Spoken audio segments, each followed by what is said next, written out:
Глава 1831. Реверсивная истинная духовная техника. Сразу после этого из головы вспыхнул духовный свет, и оттуда была силой извлечена миниатюрная фигура размером в несколько дюймов. Человекоподобная фигура была идентична по внешнему виду человеку в парчевой мантии, и это была не что иное, как его зарождающаяся душа. Перед зарождающейся душой висел замок из белого камня, который выпускал слой серебряных легких нитей для защиты тела, но на лице у нее был ужас: «Ты не можешь меня убить». Секта голубой воды — известная секта в городе высшего неба, а я мастер секты. Если ты убьешь меня, то на тебя начнется охота стражей области Тянь-Юань. Вот самые ценные сокровища нашей секты, ты можешь взять их. Вдобавок ко всему, я готов показать тебе путь ко всем сокровищам нашей секты, если ты пощадишь меня. Выражение лица молодого человека в белом немного изменилось от услышанного, и, похоже, что он действительно заинтересовался. У зарождающейся души появился проблеск надежды, и она продолжала умолять: «Я не знаю, почему ты внезапно напал на нас, но я предполагаю, что это как-то связано с материалами, которые поставляет наша секта. Я готов предложить все эти материалы, поскольку мы...» Прежде чем зарождающаяся душа успела закончить, на лице молодого человека в белом внезапно появилась зловещая улыбка, и одна из его рук схватила зарождающуюся душу. Сразу после этого с кончиков его пальцев выскочил белый свет, а защитные нити света вокруг тела зарождающейся души мгновенно превратились в ничто. После этого молодой человек резко отдернул руку и бросил зарождающуюся душу в рот, а затем проглотил. В то же время поблизости раздался еще один мужской голос. «Хе-хе, молодец. Этот идиот сам просился». Даже в этой ужасной ситуации он осмелился предложить все то, что ему даже не принадлежит, и его смерть вполне заслужена. Как только голос затих, пространственные колебания прокатились по ближайшему пространству, и появилась золотая человекоподобная фигура. Это был крупный мужчина в длинной золотой мантии с очень странно уложенными волосами. Большую часть его лица скрывала густая кудрявая борода, но его темно-желтые глаза были хорошо видны, и одного их вида было достаточно, чтобы вызвать у зрителя чувство головокружения. Молодой человек в белом холодно взглянул на человека в золотом, а затем, не обращая на него внимания, потянулся к предметам, упавшим вниз. Бусина, упавшая на землю, и белый флаг зависли в воздухе перед молодым человеком в белом. Мужчина в золотом одеянии просто беззаботно улыбнулся в ответ на холодное поведение молодого человека в белом, и он, казалось бы, небрежно поднял ногу, преодолев расстояние в несколько сотен футов всего за один шаг. Внезапно из того места, где стоял молодой человек, раздалось тихое гудение, и на его спине появилось 6 прозрачных проекций крыльев, начав вибрировать с частотой, которую невозможно было отследить невооруженным глазом. Затем из крыльев вырвалось бесчисленное количество белых проекций сабель, образуя море белых клинков, затопившие бусину и флаг. Два сокровища сумели высвободить духовный свет и сопротивляться лишь мгновение, прежде чем они были разбиты морем клинков. При виде этого на лице молодого человека в белых одеждах появился легкий восторг, и бесчисленные проекции клинков мгновенно исчезли по его велению, оставив парить в воздухе 2 груды фрагментов сокровищ, одну синюю, другую белую. После этого он начал что-то повторять, сделав печать заклинания, а затем подул порывом воздуха на фрагменты сокровищ. Произошла удивительная сцена.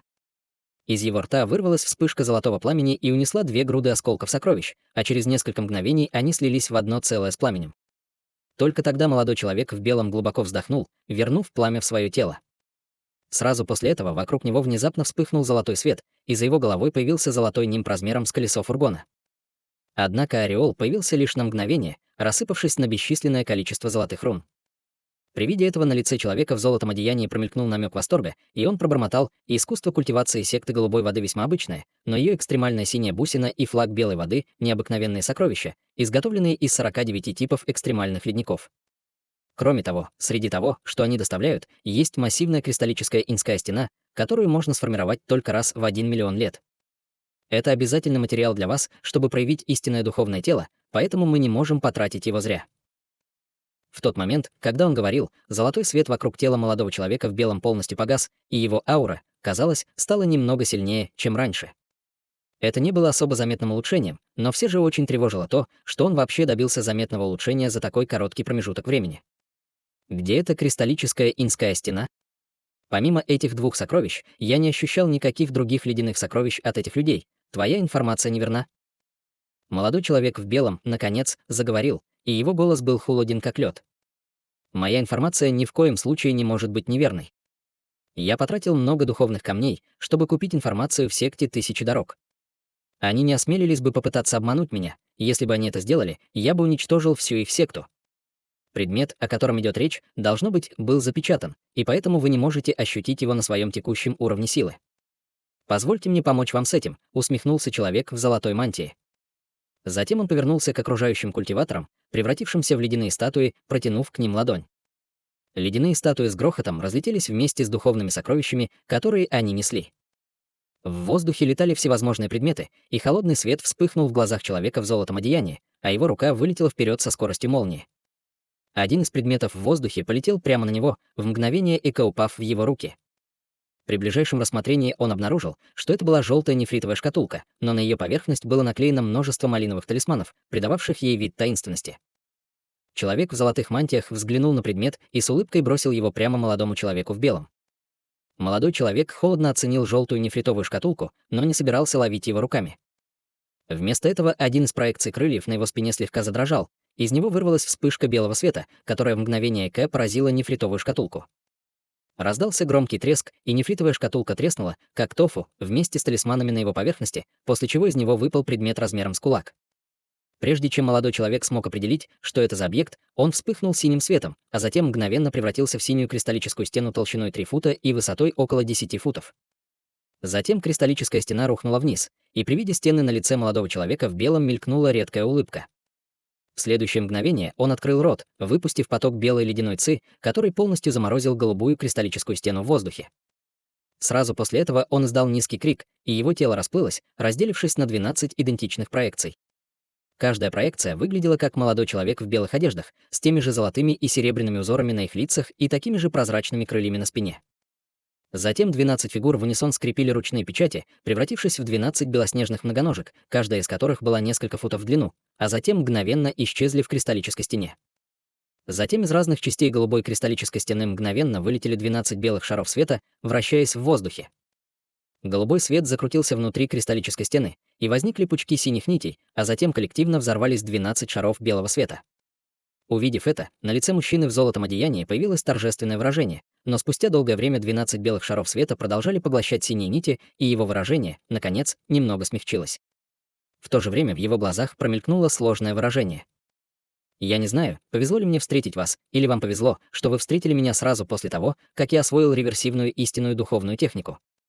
Я не только обладаю истинной кровью белого дракона, но и моя родословная мутировала, что позволило мне развить эту невероятно мощную способность из внутренней страницы золотого нефритового фолианта, которая каким-то образом оказалась в человеческой расе. И еще более случайно, что вы — духовное насекомое, принадлежащее тому человеку, с которым был знаком мой клон из Нижнего мира. Как интересно. Интересно, как вы отреагируете, когда в следующий раз встретите этого даосиста Ханя после того, как проявите истинное духовное тело.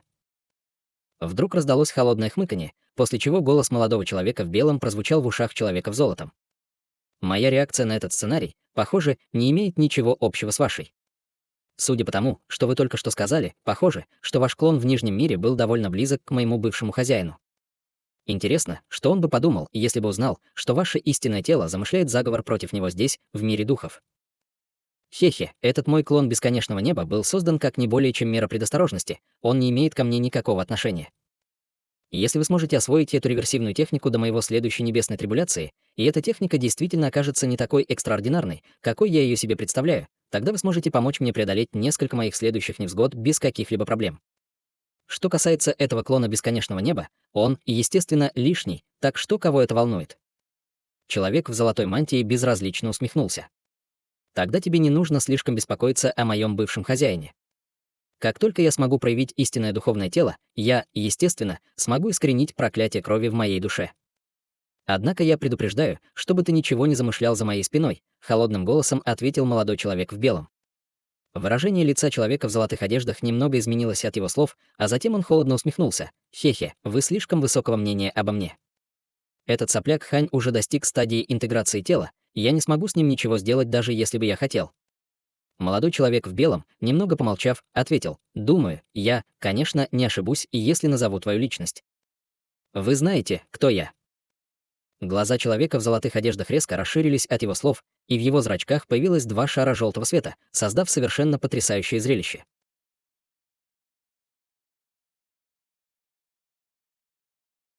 Глава 1832. Платформа 1000 духов. Я ничего не могу сказать наверняка, но сделать обоснованные предположения несложно.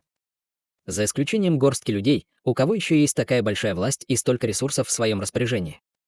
Вдобавок, не у всех есть внутренняя страница золотого нефритового фолианта, холодно усмехнулся молодой человек в белом. Человек в золотом одеянии долго молчал, а затем фыркнул в ответ: «Вам не нужно беспокоиться о моей личности. Все, что вам нужно знать, это то, что я единственный, кто может помочь вам освоить реверсивную инскую истинную технику.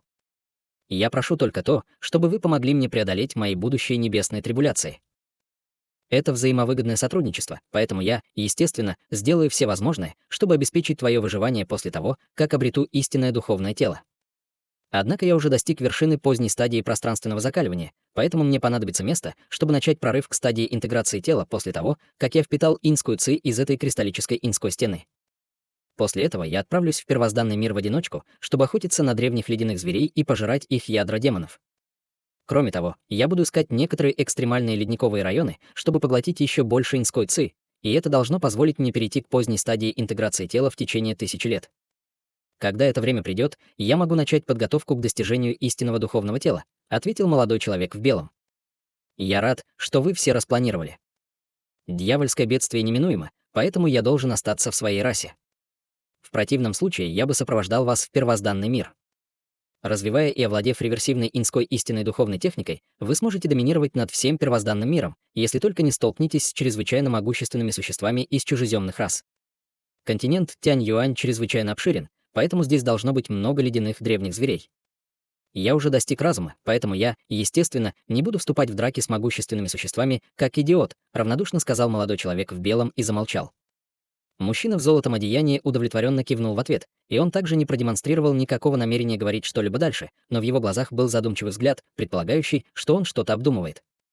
Порыв желтого ветра налетел на них издали, и вскоре после этого они оба исчезли в порыве ветра.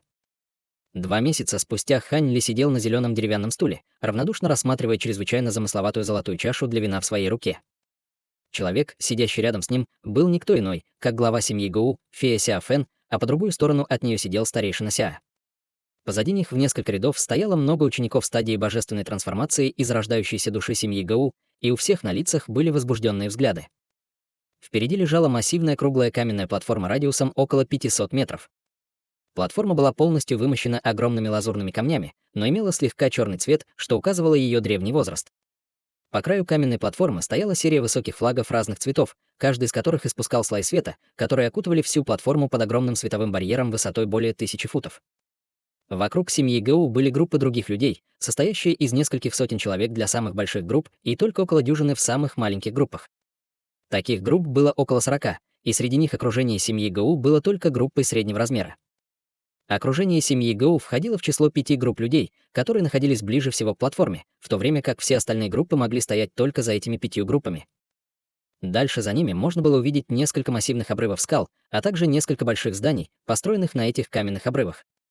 Это место представляло собой огромную долину, окруженную горами со всех сторон, и огромная каменная платформа в самом центре долины, естественно, была ничем иным, как платформой 1000 духов, где каждые 3000 лет собирались все истинные семьи духов для истинной духовной церемонии. Как одна из истинных духовных семей, вошедших в 5 лучших во время последнего выпуска церемонии, они, естественно, имели право находиться ближе всех к платформе 1000 духов, и в результате они вызывали много зависти у низших. В конце концов, место в 5 лучших не только принесло настоящую духовную семейную репутацию и известность, на карту были поставлены огромные выгоды. Однако явно были некоторые культиваторы из других истинных духовных семей, которые недружелюбно оценивали окружение семьи Гоу. Несмотря на то, что вокруг каменной платформы собралось столько людей, все вокруг было совершенно тихо, и все, казалось, чего-то ждали. Хань Ли не пытался оглянуться, сидя на стуле, но он ясно чувствовал, что на него смотрели несколько пар глаз, и все обладатели этих глаз тоже изучали его своим духовным чутьем, что было проявлением полного неуважения. Неудивительно, что так оно и было. В конце концов, великий старейшина семьи Гоу, фея Тянь Ли, не смогла появиться во время этой чрезвычайно важной истинной духовной церемонии, и ее заменил Хань Ли, который явно был временной заменой. Это, естественно, привлекло много внимания со стороны других истинных духовных семей. Вначале Хань Ли просто игнорировал навязчивое поведение, но спустя продолжительный промежуток времени эти люди все еще не проявляли никакой сдержанности, поэтому было совершенно ясно, что они его провоцируют. Фея Сяо Фэн тоже обнаружила это, и выражение ее лица становилось все более напряженным. Хань Ли тяжело вздохнул, и на его лице внезапно появилось холодное выражение, и золотая чаша с вином в его руке внезапно вздрогнула, рассыпавшись в золотой порошок без всякого предупреждения, а затем исчезла в небытии. В то же время слой серебряного пламени покрыл его тело в мгновение ика, и враждебные всплески духовного чутья, направленные на него, мгновенно прекратились при соприкосновении с серебряным пламенем. Затем Хань Ли поднял голову и холодным взглядом посмотрел на людей, которые оценивали его, и обнаружил, что все они культиваторы интеграции тела. Двое из них были из одной из 5 других истинных духовных семейств, и окружение этой семьи находилось ближе всего к платформе Тысячи Духов. Между тем, остальные трое были из истинных духовных семейств за пределами внутреннего круга, состоящего из 5 лучших истинных духовных семейств. 3 культиватора интеграции тела, не входящие в 5 лучших истинных духовных семейств, были всего лишь обычными культиваторами на ранней стадии интеграции тела, поэтому они, скорее всего, испытывали искушение нацеливаться на него только после отсутствия феи Тянь Ли. Что касается 2 человек, входящих в 5 истинных духовных семейств, одним из них был старший старейшина семьи Фэн, пожилой мужчина на средней стадии интеграции тела, о котором фея Ся Фэн предупредила его заранее. На нем были зеленые мантии, он держал черную трость и мрачно оценивал Хань Ли. Семья Фэн заняла 4-е место во время последней церемонии истинного духа, и они устроили небольшую вендетту семье Гоу. Поэтому неудивительно, что он оценивал Хань Ли с такой явной враждебностью. Между тем, другой человек был практикующим из семьи Лун, и он также недружелюбно оценивал Хань Ли. Это не был патриарх семьи Лун. Вместо этого прямо рядом с ним сидел человек в черном. Человек в черной мантии также был культиватором на средней стадии интеграции тела со слегка красным цветом лица и темно-пурпурным шрамом на лбу, придававшим ему очень свирепый вид. Это был еще один приглашенный великий старейшина с фамилией Хуэй, которого семья Лун завербовала не так давно. Стоит сказать, что этот человек использовал искусство культивации дьявольского дао высшего ранга, и он также находился на средней стадии интеграции тела. Сам патриарх семьи Лун все это время отдыхал в кресле с закрытыми глазами, и невозможно было сказать, о чем он думал. Однако, когда Хань Ли окинул взглядом окружение семьи Лун, он обнаружил, что помимо мужчины в черном, среди них был еще кто-то, кто также сердито смотрел на него с крайней обидой. Выражение лица Хань Ли немного изменилось, глядя на этого человека, после чего на его лице появился намек на улыбку. Это был молодой человек, стоявший за патриархом семьи Лун. В уголке губ у него была ярко-красная родинка. Это был никто иной, как Лун Дун, планы которого он сорвал во время их путешествия к лесному племени.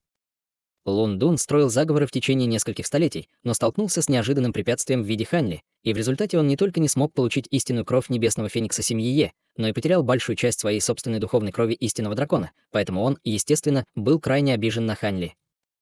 В частности, после того, как он услышал, что Хань Ли перешел на стадию интеграции тела, его негодование смешалось с крайней завистью. Если бы он преуспел в своем плане все эти годы назад, возможно, он был бы выдающимся вундеркиндом, который за несколько столетий достиг стадии интеграции тела. Таким образом, когда Хань Ли бросил свой взгляд на Лун Дуна, последний не попытался отвести взгляд и продолжал сердито смотреть на Хань Ли с чрезвычайно обиженным выражением лица. В следующее мгновение слабая улыбка на лице Хань Ли исчезла, и пронзительный синий свет внезапно вспыхнул в его глазах. Внезапно Лун Дун почувствовал, как жар резко ударил ему в глаза, после чего его голова была поражена мучительной агонией, как если бы его мозг был пронзен острым шипом. Он немедленно закинул руки на голову и издал мучительный вой. Патриарх семьи Лун внезапно открыл глаза, услышав это, а затем протянул руку, как молния, и положил руку на руку Лун Дуна, после чего появился шар золотого света и исчез во вспышке. Агония, запечатленная на лице Лун Дуна, в результате исчезла, но после того, как он убрал руки с собственной головы, его лицо все еще исказилось от шока и ужаса. Однако затем он сразу же пришел в себя и низко поклонился патриарху семьи Лун. «Спасибо, что спасли меня, патриарх. Если бы не ваше вмешательство, меня бы убил этот человек». Лун Дун снова сердито посмотрел на Хань Ли, но, помимо ненависти и зависти, его глаза также были полны острого ужаса. Было совершенно ясно, что только сейчас он по-настоящему осознал, насколько велико различие между их силами. Вместо того, чтобы прислушаться к словам благодарности Лун Дуна, патриарх семьи Лун невозмутимо повернулся к Хань Ли и спросил: «Каковы ваши намерения, господин даосист Хань? Почему вы напали на одного из моих младших?» Крик агонии Лун Дуна в сочетании с вопросом патриарха семьи Лун, естественно, привлекли много внимания окружающих культиваторов. Голубой свет в глазах Хань Ли погас, и на его лице появилась холодная улыбка. Мне не понравилось, как он смотрел на меня, поэтому я наказал его. «Какие-то проблемы, брат Лун?»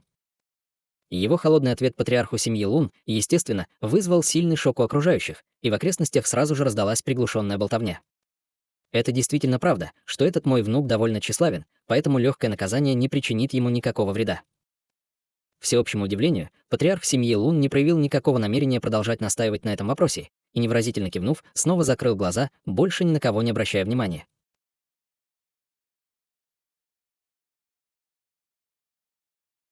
Глава 1833. Расчет. Лун Дуна был весьма возмущен тем фактом, что патриарх семьи Лун не заступился за него, но он не осмелился выдвинуть какие-либо возражения. Напротив, мужчина в черном, сидящий рядом с патриархом семьи Лун, был довольно удивлен этим происшествием и повернулся к патриарху, передав ему передачу голоса: «Брат Лун, почему ты? Ты забыл таинственную демоническую обезьяну, которая сражалась со мной на горе 9 бессмертных, брат Хуэй?» Патриарх семьи Лун послал передачу голоса в ответ: «Конечно, знаю. Разве ты не предполагал, что она может быть демоническим культиватором со Святого Острова?» Спросил человек в черном, и выражение его лица слегка изменилось. Хе-хе, в самом деле. После этого события я обнаружил в результате тщательного расследования, что демоническая обезьяна устроила такую сцену из-за младшего на стадии заложения основ, который был похищен в нашу семью Лун, и этот человек является никем иным, как названным учеником этого господина Даосиста Ханя. Услышав это, человек в черном судорожно вздохнул. Вот как. Значит, ты думаешь, что он имеет какое-то отношение к Святому острову? Возможно, а может быть, он просто знакомый этой демонической обезьяны, трудно сказать. Однако, естественно, лучше не создавать ненужных проблем для нашей семьи Лун до дьявольских бедствий. Уровень культивации этого человека не хуже нашего, но тот факт, что он смог так быстро перейти к стадии интеграции тела, указывает на то, что он, скорее всего, необычный культиватор на ранней стадии интеграции тела. Он либо развил какие-то могущественные способности, либо обладает чрезвычайно могущественными сокровищами, сказал патриарх семьи Лун. Мужчина в черном кивнул и спросил, нахмурившись: «Это действительно правда, но что, если нам придется столкнуться с семьей Гоу во время церемонии?» В этом нет необходимости, действуй, как обычно, во время этой истинной духовной церемонии. Если встретишь этого человека, не нужно сдерживаться, это также даст нам хорошую возможность проверить истинную степень его сил. Если он действительно настолько могущественен, как мы думаем, тогда, возможно, мы сможем взять его с собой, когда пойдем в то место, ответил патриарх семьи Лун. Хорошо, я понимаю. Предоставь все мне, брат Лун, усмехнулся человек в черном и замолчал. На протяжении всего разговора по передаче голоса глаза патриарха семьи Лун оставались закрытыми, а лицо не выдавало никаких эмоций, как будто он вообще не участвовал в этом разговоре. В свите семьи Гоу Фея Ся Фэн и старейшина Ся были очень напуганы действиями Хань Ли. Семья Гоу не совсем сходилась во взглядах с семьей Лун, но Хань Ли вообще не предпринял никаких усилий, чтобы вести себя уважительно по отношению к патриарху семьи Лун, и это, естественно, сильно обеспокоило их двоих. Таким образом, они были в восторге и удивлены, увидев, что патриарх семьи Лун так легко отказался от этого вопроса, но в то же время они были немного сбиты с толку. Лицо Хань Ли оставалось совершенно спокойным и собранным, и было невозможно сказать, о чем он думал. Однако в глазах других истинных духовных семейств он стал намного более загадочным и непостижимым в результате своих действий, и многие люди размышляли о нем. Инер, этот господин Даосист Хань, несомненно, храбрый человек, раз осмелился напрямую противостоять патриарху семьи Лун, будучи только на ранней стадии интеграции тела. Кажется, что он должен обладать некоторыми экстраординарными способностями или иметь покровителей, на которых он может положиться. Неудивительно, что даже наша великолепная маленькая Инер ему не интересна. Сказавшая была культиваторшей из истинной духовной семьи. Эта группа людей находилась непосредственно рядом с окружением семьи Лун и, как и семья Гоу, в основном состояла из женщин. Та, что говорила, стояла в самом начале группы и была молодой женщиной 18 лет. На ней было пятицветное платье с перьями, а на лице была многозначительная улыбка. По обе стороны от нее сидели красавица 27 лет и пожилая женщина с седой шевелюрой. Позади женщины в пятицветном платье стояла молодая женщина в белом, и она сразу же покраснела, услышав это, смущенно пробормотав: «Я совсем обычная, поэтому неудивительно, что старший Хань не обращает на меня внимания».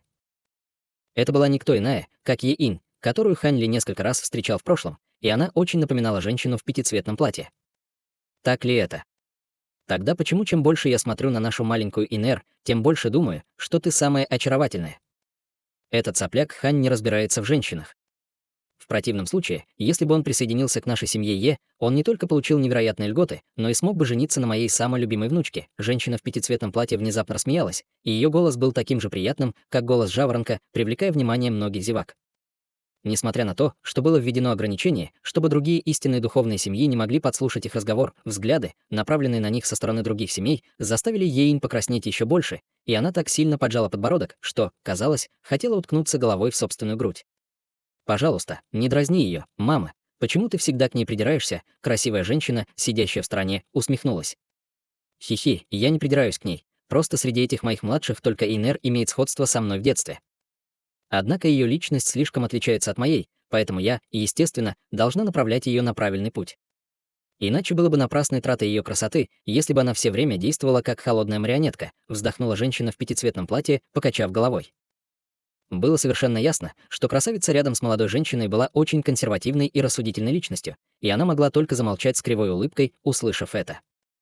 Что касается остального окружения семьи Е, то их всех очень позабавил этот разговор. Тем временем пара культиваторов интеграции тела из другой истинной духовной семьи также тихо разговаривала между собой. Эта карга Тянь Ли не появилась, но и этот Хань явно не слаб. Собираемся ли мы по-прежнему следовать нашему первоначальному плану? Сначала мы договорились нацелиться на эту каргу вместе с семьей Лаа, нахмурив брови, спросил красивый мужчина средних лет в роскошной мантии. Мужчина, сидящий рядом с ним, был одет в медную полумаску, открывавшую только половину его лица, которая была такой же нежной, как у младенца, и он ответил, почему бы и нет? Этой ведьме повезло, что она не появилась. У нас нет никакой вендетты против этого даосиста Ханя, но, поскольку он здесь, чтобы представлять семью Гоу, мы, естественно, должны преподать ему урок. Мы оба тоже можем быть только на ранней стадии интеграции тела, но мы были на этой стадии в течение десятков тысяч лет, поэтому, даже если мы не воспользуемся нашей комбинированной техникой, мы все равно сможем его сокрушить, а грязную работу просто оставим семье Лаа. Они, вероятно, уже слетели с ума, что эта ведьма не появилась. Мужчина в роскошной мантии склонил голову набок и задумался на мгновение, а затем кивнул. Это правда. Даже эта карга Тянь Ли не была нам равней во время последней церемонии, так что этому негодяю ни о чем беспокоиться. Тем временем зловещий голос внезапно раздался из некой истинной духовной семьи, которая находилась за пределами внутреннего круга. Фея Тянь Ли не появилась, а в семье Гау есть только представитель на ранней стадии интеграции тела. Это прекрасная возможность для нашей семьи Лаа. Мы можем немного расслабиться, сражаясь с другими семьями, но во время нашего матча с семьей Гау мы должны делать все, что в наших силах. Да, патриарх. Были также люди из других истинных духовных семей, которые, казалось, тоже что-то замышляли, но в этот момент Ханьли уже отвел взгляд. В настоящее время он оценивал вызванную им золотую тыкву размером с большой палец, и на самом деле в ней не было ничего примечательного, кроме того факта, что она колебалась, то появлялась, то исчезала, как будто не имела материальной формы. Однако по какой-то причине Ханьли, казалось, очень интересовался этим предметом и оценивал его заинтригованным выражением лица. Время медленно шло, и все истинные духовные семьи терпеливо ждали. Наконец, по прошествии более 4 часов, духовный свет внезапно вспыхнул из центра платформы Тысячи Духов, после чего на ее поверхности появилась белая формация. Первоначально формация была размером всего несколько десятков футов, но через короткое время она резко раздулась во вспышке яркого света, увеличившись до размера примерно до акра. Руны разного цвета в неистовстве выскочили из формации, и из нее раздались взрывы жужжащих звуков. В этот момент вся платформа Тысячи Духов тоже начала слегка дрожать. Затем с окружающих горных склонов разразилась цепочка резких звенящих звуков, как будто резонируя с гудящей формацией.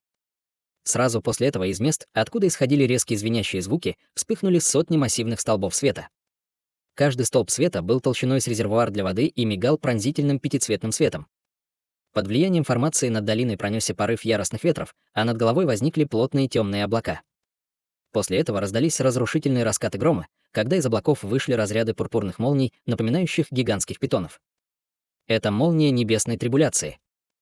Многие из учеников истинных духовных семей, которые впервые присутствовали на этой церемонии, были уже ошеломлены явлениями, имевшими место ранее, и все они впали в панику при виде этой пурпурной молнии. Патриарх семьи Лун резко открыл глаза и, поднявшись на ноги, сказал: замолчите, дураки. Чего тут тревожиться? Это всего лишь предвестник прибытия мастера Тысячи Духов. Мы начинаем церемонию сейчас, господа даосисты». Его голос был не очень громким, но он был отчетливо слышен всем, и все запаниковавшие ученики успокоились, обменявшись недоуменными взглядами. Мужчина в роскошных одеждах из семьи Фэн также поднялся на ноги и ответил с улыбкой: «Конечно. Согласно прошлым соглашениям, эту церемонию снова должен проводить ты, брат Лун. У меня нет возражений». У меня тоже нет возражений. В конце концов, у брата Луна самая лучшая база культивации среди всех нас. Пожалуйста, продолжай, брат Лун. Все остальные истинные духовные семьи выразили свое согласие одна за другой. Патриарх семьи Лун посмотрел в небо и кивнул в ответ. В таком случае, давайте сначала принесем жертвенные предметы.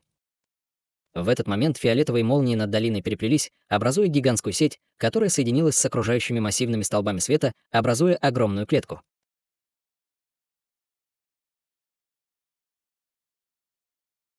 Глава 1834. Тысячи духовных зверей.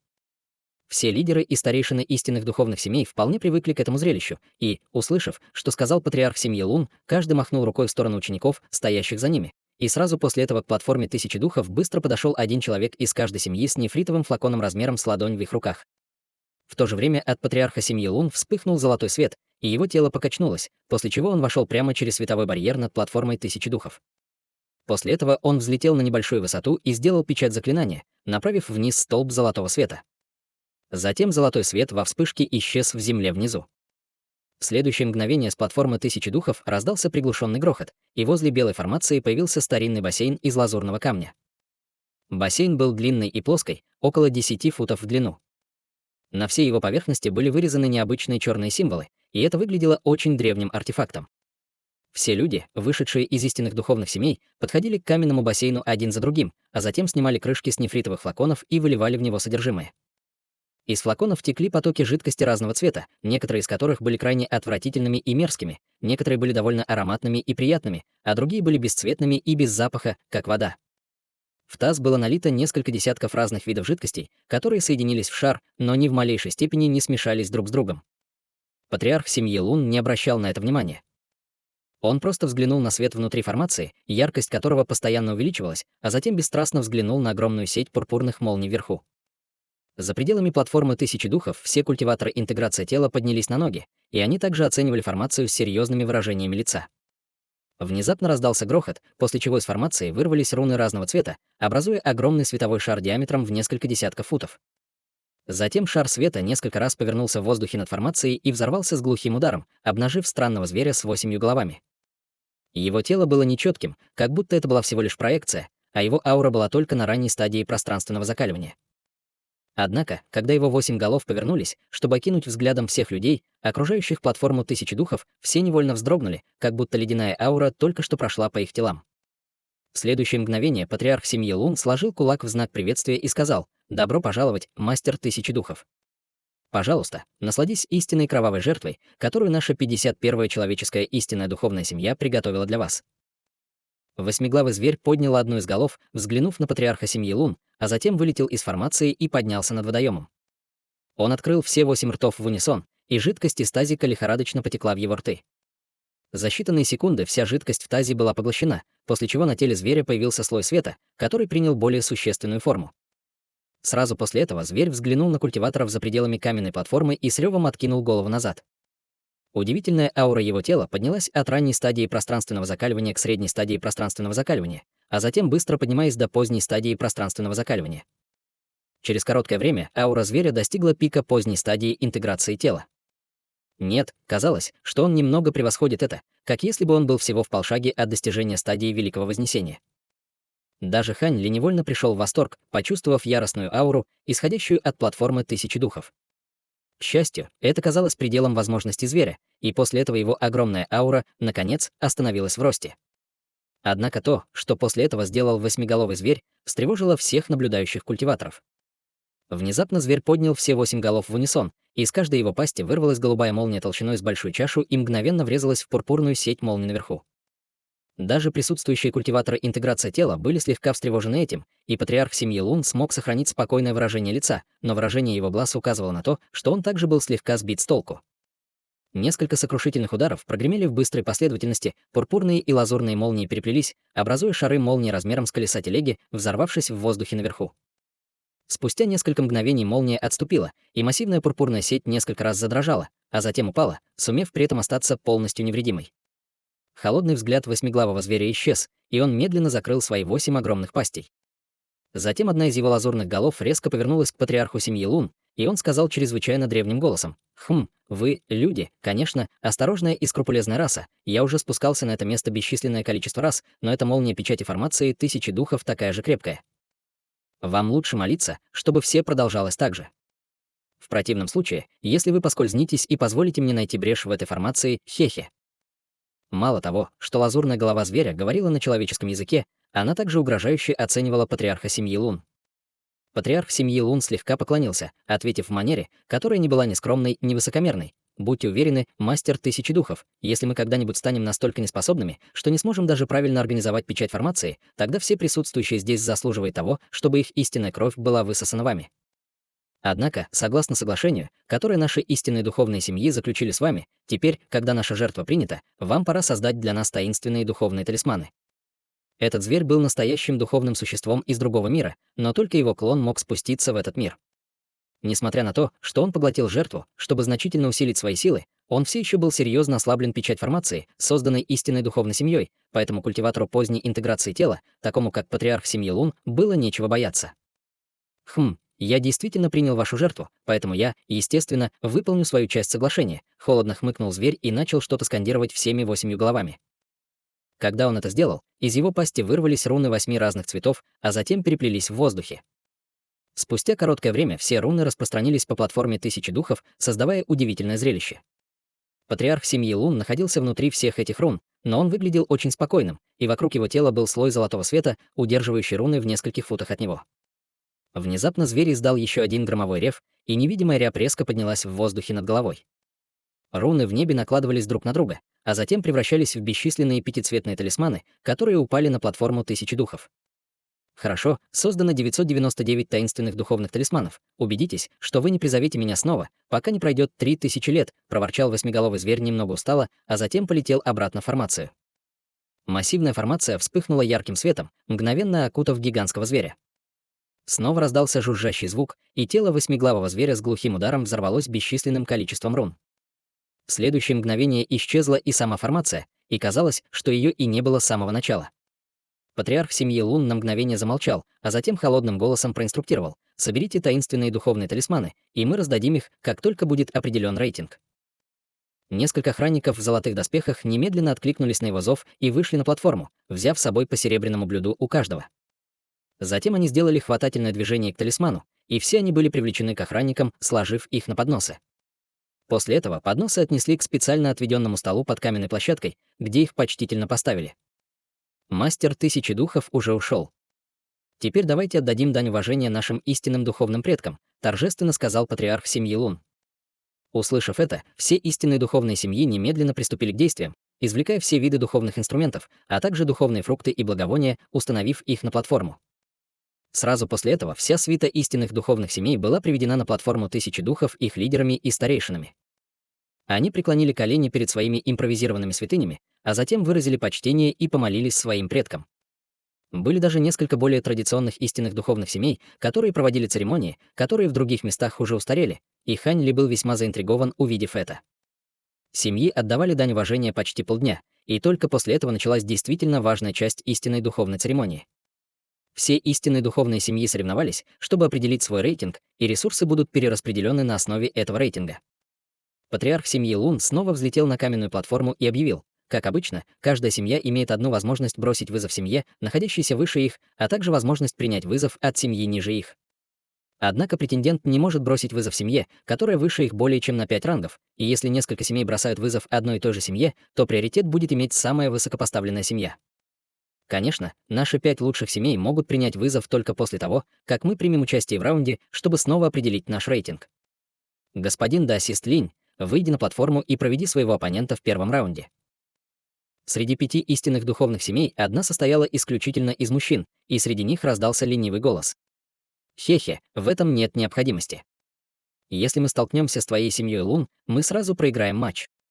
Однако недавно я развил несколько новых способностей, поэтому я хотел бы проверить свои навыки против феи Е. Сказал мужчина в темно-зеленой мантии со странной серебряной повязкой на голове. Его черты были такими же прекрасными и нежными, как у женщины.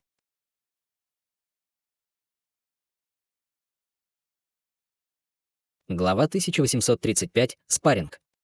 Часть 1. Этот человек был никем иным, как старшим старейшиной семьи Линь, которая занимала 3-е место среди истинных духовных семей, и, похоже, он не был в хороших отношениях с великим старейшиной семьи Е. Женщина в пятицветном платье из семьи Е усмехнулась. «Хе-хе, если ты хочешь сразиться со мной, то я, естественно, приму твой вызов, господин Да Ассист Линь». Мужчина из семьи Линь холодно хмыкнул и ничего не ответил. Фея Ся Фэн и 2 культиватора интеграции тела из семьи Фэн, естественно, тоже не возражали против этого. Патриарх семьи Лун кивнул при виде этого и хлопнул в ладоши, в результате чего другой охранник в золотых доспехах вышел на платформу с блюдом в руках. На блюде стояла желтая бамбуковая трубка, внутри которой находились 5 ярко-красных бамбуковых палочек. Вся бамбуковая трубка была скрыта под слоем духовного света, который сдерживал даже духовное чутье, не давая возможности понять, что было написано на этих бамбуковых палках. Как обычно, мы проводим жеребьевку для определения матчей. Она ограничена только спарринговыми поединками между культиваторами интеграции тела, поэтому все юниоры будут исключены. В первом раунде семья, которая выберет 5-ю палку, выберет себе противника. «Похоже, ты не собираешься делать первый розыгрыш, брат Лун, так что позволь мне оказать честь», усмехнулся мужчина в роскошных одеждах из семьи Фэн, а затем потянулся к бамбуковой трубке снаружи платформы Тысячи Духов, и одна из бамбуковых палочек тут же попала ему в руки. Мужчина взглянул на бамбуковую палку и объявил: «Номер 3». Великий старейшина семьи Е улыбнулся, поднял руку к бамбуковой трубке, и с кончика его пальцев вылетела серебряная нить, достигнув бамбуковой трубки в мгновение ока. Еще одна бамбуковая палка была втянута в ее руку полосой малинового света. Она взглянула на палку перед тем, как объявить номер 5. В первом раунде семья Е получила преимущество. «Старший Хань, вы хотите, чтобы я вытянула жребий вместо вас?» Уважительно спросила фея Сяо Фэн. «Конечно», — безразличным тоном ответил Хань Ли. Фея Сяо Фэн кивнула, взмахнув рукавом, с кончика ее пальца вырвалась белая нить, а затем обернулась вокруг малиновой палки и втянула ее в руку. Фея Сяо Фэн взглянула на него и сообщила Хань Ли: «Номер 4». Хань Ли кивнул, не говоря ни слова. Между тем, человек из семьи Линь также вытащил одну из последних 2 палочек и объявил номер 1. Выражения лиц всех культиваторов семьи Гоу резко изменились, услышав это. Палочка номер 2 соответствовала их палочке номер 4, а это означало, что в первом раунде они должны будут сразиться против семьи Лун. Патриарх семьи Лун вытащил последнюю палку как формальность, а затем повернулся к Хань Ли с многозначительным выражением лица. Жеребьевка была проведена, пусть матчи начнутся. Что касается правил матчей, это будет на усмотрение участвующих семей. А теперь, господин даосист Линь, госпожа Фэнь, можете начинать. В этом нет необходимости. Мой брат и я не ровня брату Линю, поэтому наша семья Фэн признает поражение, без колебаний сказал мужчина в роскошных одеждах. Мужчина из семьи Линь не удивился, услышав это. В этом случае семья Фэн будет помещена в сетку проигравшего и будет соревноваться с проигравшим в другом матче, а победитель этого матча сможет бросить вызов любой из 3 других семей. Если вы откажетесь от этого права, вы обеспечите себе 4-е место перед проигравшим в матче сетки проигравших.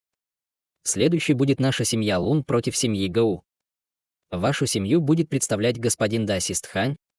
Наша семья Лун будет представлять как мной, так и старейшины Хуэй, так что вам придется победить нас обоих, чтобы обеспечить победу в матче, объявил патриарх семьи Лун. «Старший Хань, давайте проиграем этот матч», немедленно сказала фея Сяо Фэн.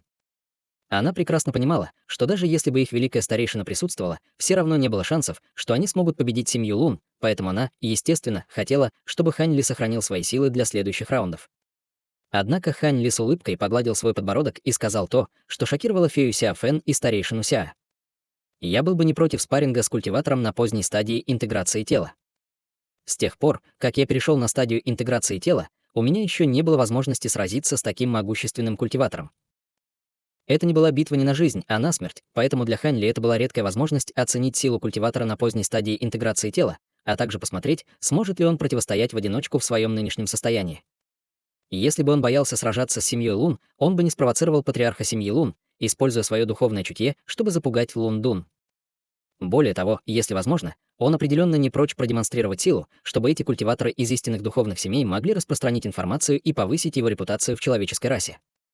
В конце концов, ситуация была иной, чем в те времена, когда он находился на чужой территории. На территориях чужеземных рас, каким бы могущественным он ни был, ему приходилось вести себя как можно тише, чтобы избежать неприятностей. Однако теперь, когда он вернулся к человеческой расе, ему было бы очень полезно завоевать громкую репутацию. За исключением патриарха семьи Лун, самые могущественные существа находились только на средней стадии интеграции тела, и он без сомнения знал, что его способности определенно не уступят этим людям. Но старший Хань — семья Лун. Выражение лица Хань Ли слегка изменилось, и он повернулся к фее Сяо Фэн с синим светом в глазах. «Если я правильно помню, условия нашего соглашения не позволяют вам оговаривать, какие битвы я должен принять или проиграть». Сердце феи Сяо Фэн содрогнулось при виде голубого света в глазах Хань Ли, и остальные ее слова были немедленно прерваны. Прежде чем она успела сказать что-нибудь еще, из тела Хань Ли вспыхнул лазурный свет, и он внезапно исчез на месте. В следующее мгновение он снова появился на платформе тысячи духов более чем в 100 футах от патриарха семьи Лун и сложил кулак в знак приветствия. «Я много слышал о вас, уважаемый господин Даосист Лун». Глаза патриарха семьи Лун слегка сузились, и он сказал: «Так вы действительно представляете семью Гоу, господин Даосист Хань. Как поживает ваш ученик? Полагаю, его зовут Цилин Цзы». Хань Ли слегка запнулся, услышав это, но его выражение лица осталось неизменным, когда он ответил: «Я ценю вашу заботу о моем ученике, господин Даосист Лун, и он, скорее всего, не выйдет из уединения в ближайшие несколько десятилетий». Это неплохая идея. В конце концов, этот ваш ученик необычный культиватор, так что определенно не повредит принять некоторые дополнительные меры предосторожности. Однако, если вы хотите бросить мне вызов прямо сейчас, то я боюсь, что вы будете разочарованы. Первым культиватором, который будет представлять нашу семью Лун, буду не я, ответил патриарх. В то же время рядом с ним возникли пространственные колебания, и внезапно появилась фигура в черном, которая с холодным выражением на лице повернулась к Хань Ли: «Я первым буду сражаться с вами, господин Даосист Хань. Если вы сможете меня, то господин Даосист Лун сам сразится с вами». Этот человек в черном, естественно, был никем иным, как старейшиной средней стадии интеграции тела семьи Лун. Хань Ли сразу вспомнил враждебность, которую этот человек проявил к нему ранее, и спокойно кивнул. «Хорошо, тогда давайте сразимся, брат Хуэй». Намек на зловещую улыбку, казалось, промелькнул на лице патриарха семьи Лун, и он улетел с платформы во вспышке золотого света, проинструктировав: «Укрепите ограничения. Не позволяйте этой битве навредить нашим ученикам». Услышав это, культиваторы внизу платформы, которые отвечали за управление формацией, поспешно начали действовать, и яркие огни сразу же вспыхнули от флага формации вокруг платформы тысячи духов. Массивный световой барьер над всей каменной платформой слегка задрожал, после чего мгновенно стал в несколько раз толще, и на его поверхности появились ограничивающие руны разных цветов. Все люди из истинных духовных семей были очень взволнованы, увидев это. Конечно, это была необычная возможность стать свидетелями битвы между двумя культиваторами интеграции тела, так что это не только значительно расширило бы их кругозор, но и предоставило бы им отличный шанс для собственного развития. Внутри светового барьера на лице человека в черном внезапно появилась холодная улыбка, и он провел рукавом по воздуху. Раздался оглушительный звон, и из-за его рукавов вылетело две полоски, оказавшись парой угольно-черных крючков. Крючки были не более 3 футов в длину, и вокруг них вращались нечеткие серебряные цветы, создавая довольно интригующее зрелище. Однако вместо того, чтобы атаковать Хань Ли, два крюка начали вращаться вокруг человека в черной мантии, по-видимому, больше стремясь защитить его, чем напрямую атаковать Хань Ли. Брови Хань Ли слегка нахмурились, и в его глазах промелькнула тень удивления при виде этого, и в следующее мгновение духовный свет снова вспыхнул из рукавов человека в черном, после чего изнутри вырвались две полосы белого света. В этом случае он призвал пару безупречных белых коротких мечей, каждый из которых был около фута в длину и излучал леденящую ледяную ауру. Он продолжал размахивать рукавами в воздухе, и сразу после этого появилась пара серебряных летающих кинжалов. Веки Хань Ли дернулись, наблюдая, как его противник призывал одну пару сокровищ за другой, и конца этому не было видно.